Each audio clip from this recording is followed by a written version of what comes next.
Welcome students to our new video for exercise 15.3. Students ये जो आपकी एक्सरसाइज आज हम करेंगे 15.3 इसमें कोई ज़्यादा नया नहीं है आपके लिए, क्योंकि 15.2 15.1 में जो आपने टॉपिक किए थे मीन के, स्टैंडर्ड डेविएशन के, वही आज यूज़ होंगे।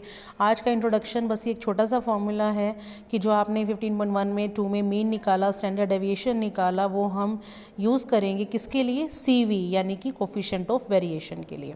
ये जो CV है ये सिर्फ कंपैरिजन के लिए हम यूज़ करते हैं, यानी कि आज जो आपका टॉपिक रहेगा इसमें कंपैरिजन रहेगा। कंपैरिजन दो ग्रुप के बीच में हो सकता है, आगे आपकी टीम आएंगे, दो टीम के बीच में हो सकता है, कोई भी दो टॉपिक जैसे हाइट है, लेंथ है, इनके बीच में हो सकता है, हाइट वेट है, इनके बीच में रेशो हो सकता है।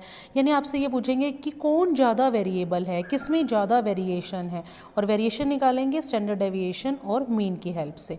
तो अगर ये दे रखा है तो ये क्वेश्चन 2 मार्क्स का बनता है कि आपको फर्स्ट ग्रुप का स्टैंडर्ड डेविएशन दे दिया, मीन दे दिया, सेकंड ग्रुप का स्टैंडर्ड डेविएशन दे दिया, मीन दे दिया। आपसे पूछा गया किसका CV ज़्यादा है, तो आपने डायरेक्ट फॉर्मूला लगाना है और बता देना है कि फलाने इस फर्स्ट ग्रुप का या सेकंड ग्रुप का CV ज़्यादा है, तो ये ग्रुप ज़्यादा वेरिएबल है।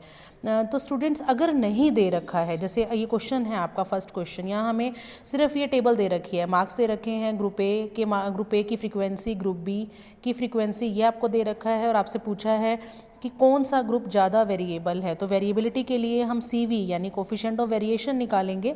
कोफिशिएंट ऑफ वेरिएशन जब हमारे पास आ जाएगा तो हमें पता चल जाएगा कौन सा ग्रुप ज़्यादा वेरिएबल है। तो हम ऐसा करते हैं, पहले ग्रुप A लेते हैं। ग्रुप A आपके पास है, ये रहा। ग्रुप A में आपने मार्क्स लिए यानी CI क्लास इंटरवल आपने लिया, F5 लिए, उनके मिड पॉइंट्स निकाले क्लास इंटरवल के। आप ऐसे ही कर रहे थे 15.1 में, 2 में, ये मिड पॉइंट्स हो गए। एक हमने एज्यूम्ड मीन ले लिया, क्योंकि एज्यूम्ड मीन लेने के बाद है ना कैलकुलेशन बहुत आसान हो जाती है। फॉर्मूला लगाएंगे xi माइनस 45/10। 45 क्यों? क्योंकि ये हमारा मीन है। हमने क्या कर लेना है, हर एक वैल्यू में से 45 को माइनस करना है अपॉन 10 यानी अपॉन h ले लिया ये हमने। तो हमारा -3 -2 -1 ये हमारी वैल्यूज़ आ गई, जैसे आपने 15.2 में किया था, y का स्क्वायर F5i F5i का स्क्वायर। सेम ऐसे ही आपने मीन निकालना है, जैसे आपने लास्ट एक्सरसाइज में किया था। मीन निकल गया आपका। आप 15.1 में भी कर रहे थे, 2 में भी कर रहे थे। मीन को आप अच्छे से यहाँ पे रिवीजन भी हो गई आज आपकी और पक्का भी हो गया अच्छे से, तो आप इसको निकाल लीजिएगा। सॉल्व करके आपका आएगा 44.6। वेरिएंस निकाल लेंगे, वेरिएंस भी निकल जाएगा, वही फॉर्मूला 15.2 वाला। वेरिएंस भी निकाल लिया आपने किसका? ग्रुप A का। जैसे ग्रुप A मैंने यहाँ पे मेंशन किया है, ग्रुप A का आपने निकाल लिया। अब आप सेम चीज़ें यही सारी ग्रुप B के लिए निकाल लेंगे। ग्रुप B में देखिए, ग्रुप B में आपने ऐसे ही बिल्कुल सेम फर्स्ट टेबल की तरह मीन निकालना है, उसके बाद आपने स्टैंडर्ड डेविएशन निकालना है, दोनों निकल जाएंगे आपके पास। अब हम क्या करेंगे, अब हम इनकी वेरिएबिलिटी चेक करेंगे, यानी हम CV निकालेंगे ग्रुप A का, ग्रुप B का। फॉर्मूला आपको स्टार्टिंग में मैंने बताया था इसी वीडियो में, स्टार्टिंग में standard deviation upon mean into 100। वो A मैंने इसलिए लगा दिया ताकि CV दो हैं हमारे, तो क्लियर हो जाए कि ये CV A ग्रुप का है, ये CV B ग्रुप का है। निकला है दोनों, तो एक निकल कर आया 33.8, दूसरा CV निकला है 35, यानी कि सेकंड ग्रुप का CV ज़्यादा है, यानी कि सेकंड ग्रुप की वेरिएबिलिटी ज़्यादा है। ठीक है, क्लियर है ये चीज़ आपको? तो आपने शो कर दिया यहाँ पे कि ग्रुप B ज़्यादा वेरिएबल है। अब ऐसे ही सेकंड क्वेश्चन, थर्ड क्वेश्चन, वहाँ भी यही है, और भी आसान है क्योंकि वहाँ आपको स्टैंडर्ड डेविएशन और मीन दे रखे हैं, तो आप आसानी से कंपैरिजन कर सकते हैं।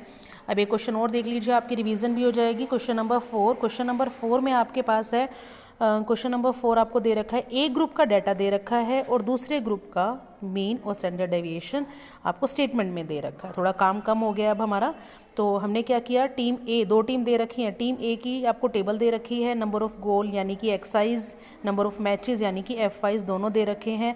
आप सेम क्वेश्चन 1 की तरह मीन और स्टैंडर्ड डेविएशन खुद से निकालेंगे, निकल कर आएंगे, मीन 2 आएगा, स्टैंडर्ड डेविएशन 1.09 आएगा। ये काम आपने अपने आप करना है। अब ये दोनों चीज़ें आपने निकाल ली इस टेबल की हेल्प से, और ये दोनों चीज़ें आपको ऑलरेडी दे रखी हैं क्वेश्चन में, यानी कि आपकी क्वेश्चन 4 की स्टेटमेंट में। आपसे पूछा क्या गया है, आपसे ये पूछा गया है कि कौन सी टीम ज़्यादा कंसिस्टेंट है।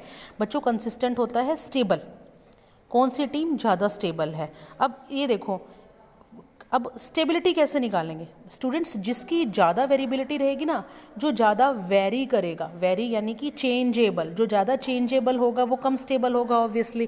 तो आपको ये बात ध्यान रखनी है, मोर वेरिएबल लेस स्टेबल। आपसे पूछा है कौन सी टीम ज़्यादा कंसिस्टेंट है, यानी कि ज़्यादा स्टेबल है। कंसिस्टेंट होता है स्टेबल।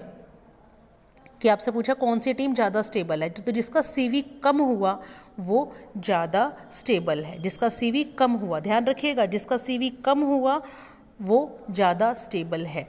तो हमने क्या करना है, CV निकालना है, दोनों का कंपेयर करना है, दोनों हमने निकालने भी हैं CV दोनों के।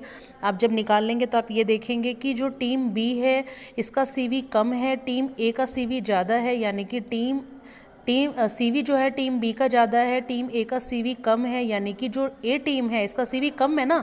अब CV कम है यानी वेरिएबिलिटी कम है, यानी कि स्टेबिलिटी ज़्यादा है, यानी कि ये ज़्यादा कंसिस्टेंट है। ठीक है, तो आपकी जो ये लास्ट एक्सरसाइज है 15.3 की, इसमें यही कुछ रहेगा। इसमें आपको स्टेबिलिटी और वेरिएबिलिटी ही चेक करनी है। ध्यान रखिएगा, जिसका CV ज़्यादा है वो ज़्यादा वेरिएबल है और जिसका CV कम है वो कम वेरिएबल है। लेकिन उल्टा स्टेबिलिटी में होता है, स्टेबिलिटी यानी जो स्टेबल रहता है, जो चेंज नहीं होता। बच्चों ये क्वेश्चन ना मिसलेनियस में भी मिलेगा आपको, आपका एक्स्ट्रा क्वेश्चन हो जाएगा ये। आपको थोड़ा प्रैक्टिस मैं बताती हूँ कैसे करना है। 6 क्वेश्चन में ये स्टेटमेंट दे रखी है आपको, सब्जेक्ट दे रखे हैं मैथ, फिजिक्स, केमिस्ट्री। मैथ्स का मीन स्टैंडर्ड डेविएशन दे रखा है, फिजिक्स का मीन स्टैंडर्ड डेविएशन दे रखा है, केमिस्ट्री का मीन स्टैंडर्ड डेविएशन दे रखा है। आपसे पूछा है हाईएस्ट वेरिएबिलिटी किस सब्जेक्ट की है। तो अब आपने क्या करना है बच्चों, आपने CV निकालना है मैथ का, CV निकालना है फिजिक्स का, CV निकालना है केमिस्ट्री का। जिसका CV ज़्यादा आए, कंपेयर करो इन तीनों को जब कंपेयर करोगे, कंपेयर करने के बाद जिसका CV ज़्यादा आएगा तीनों में से, तो जिसका CV ज़्यादा आएगा वो ज़्यादा वेरिएबल होगा, यानी कि हाईएस्ट वेरिएबिलिटी किसकी होगी, जिसका CV ज़्यादा होगा। तो आपने बस क्या करना है, यहाँ पे CVs चेक करने हैं। और CV के लिए फॉर्मूला मैं आपको ऑलरेडी सिखा चुकी हूँ। CV के लिए हम क्या करते हैं, स्टैंडर्ड डेविएशन अपॉन में मीन इनटू में 100। ये फॉर्मूला आप 3 बार लगाएंगे और इस तरीके से लिख लेंगे। मैथ्स, फिजिक्स, केमिस्ट्री पता लग जाएगा अलग अलग, तीनों में फॉर्मूला लगाएंगे, कंपेयर करेंगे। और आपको फिर से बता रही हूँ मैं, जिसका CV ज़्यादा होगा वो ज़्यादा वेरिएबल है। और स्टेबिलिटी में क्या होता है, उल्टा होता है। तो आप ये बातें ध्यान रखेंगे, अपने एक्सरसाइज को कंप्लीट करेंगे, चैप्टर भी रिवाइज करेंगे।